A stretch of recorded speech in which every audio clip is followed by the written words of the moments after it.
ठंडी में गर्मी का एहसास नहीं समझे। डंकी और सलार की क्लैश ने ठंडियों में माहौल गर्म कर दिया है। डंकी और सलार के बीच तगड़ा फाइट हो रहा है स्क्रीन्स को लेकर। काफी सारे क्लैश तो हमने देखा होगा, लेकिन ये क्लैश अलग है बॉस। दोनों ही बड़ी मूवीज है। एक है classical drama film starring the king Khan, जिसने अभी रिसेंटली एक ही साल में 2000 करोड़ मारा है, और दूसरा है मासी action movie starring the rebel star Prabhas. अब दोनों फिल्म्स के डिस्ट्रीब्यूटर्स लड़ रहे हैं कि ज्यादा से ज्यादा स्क्रीन काउंट्स मिले ताकि वो अपने फिल्म का शोकेस कर सके, स्पेशली इन सिंगल स्क्रीन्स। ये फाइट इतना गंदा हो गया है कि एग्जिबिटर्स पे काफी ज्यादा प्रेशर आ गया है। ट्रेड एक्सपर्ट से पता चला है कि डंकी की टीम ने क्लियर कट क्लॉज दे दिया है, या तो आप चारों शोज हमें दो या फिर एक भी मत दो। और अगर वो डंकी को सारे स्क्रीन्स नहीं देते हैं तो फिर वो देखेंगे कि फ्यूचर में अपकमिंग मूवीज का क्या करना है। बट इवेंचुअली अगर देखा जाए तो ऐसा नहीं होगा। ए फिल्म जो सलार की डिस्ट्रीब्यूटर है, वो स्क्रीन्स को इक्वली शेयर करने के लिए तैयार है, लेकिन उन्होंने ऑफर किया कि एक प्राइम शो टाइम उन्हें चाहिए।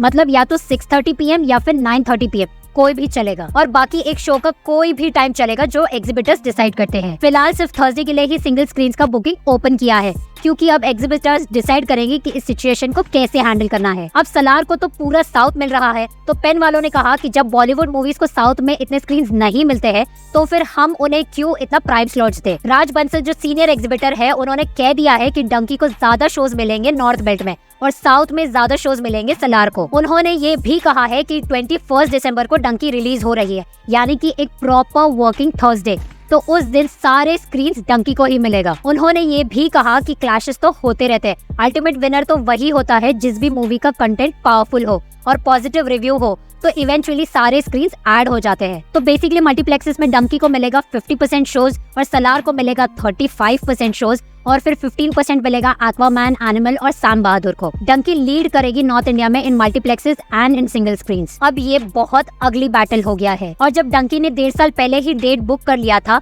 तो मुझे लगता है कि सलार का जो ओरिजिनल 28 सितंबर वाला डेट था वही सही था, मतलब जवान के रिलीज होने के 2 हफ्ते बाद। अब ये दोनों फिल्म्स एक दूसरे की स्क्रीन्स और बॉक्स ऑफिस कलेक्शन को खा रहे हैं। अब दोनों ही मूवीज का अगर रिव्यू अच्छा आता है तो उस केस में स्क्रीन्स बहुत जरूरी हो जाता है, स्पेशली प्राइम स्लॉट्स तो बहुत जरूरी हो जाता है। अब थर्सडे को तो मैक्सिमम स्क्रीन्स तो डंकी को मिल रहा है, लेकिन जब फ्राइडे को सलार रिलीज होगा तो स्क्रीन्स ऑब्वियसली डिवाइड होगा। यूजुअली अगर मल्टीप्लेक्सेस में 3 स्क्रीन्स होते हैं तो वो एक स्क्रीन को साइड में कर देते हैं उस फिल्म के लिए जिसका रिव्यू बहुत अच्छा होता है और जिसे ऑडियंस ज्यादा पसंद करती है। अल्टीमेटली विनर वही बनेगा जिसका कंटेंट अच्छा होगा, वरना ओपनिंग वीकेंड में हीरो बाद में 0 हो जाएगा। फिलहाल करंट ट्रेंड तो क्लियरली बता रहा है कि डंकी का कम से कम 40 करोड़ का एडवांस बुकिंग तो पक्का है फ्रॉम हिंदी नेट अलोन, और ये राजू हिरानी की फिल्म का सबसे बड़ा ओपनिंग होगा, and that too with clash. और सलार का जो रेस्पॉन्स आया है निजाम में एडवांस बुकिंग ओपन होने के बाद, 2 घंटे में ही 1 lakh ticket sold out. BMS crash हो गया है। इस तरह का क्रेज है ओपनिंग डे के लिए, तो सलार का इजीली 175 करोड़ प्लस तो होना ही है। मेरा एस्टिमेट है डंकी के लिए 75 करोड़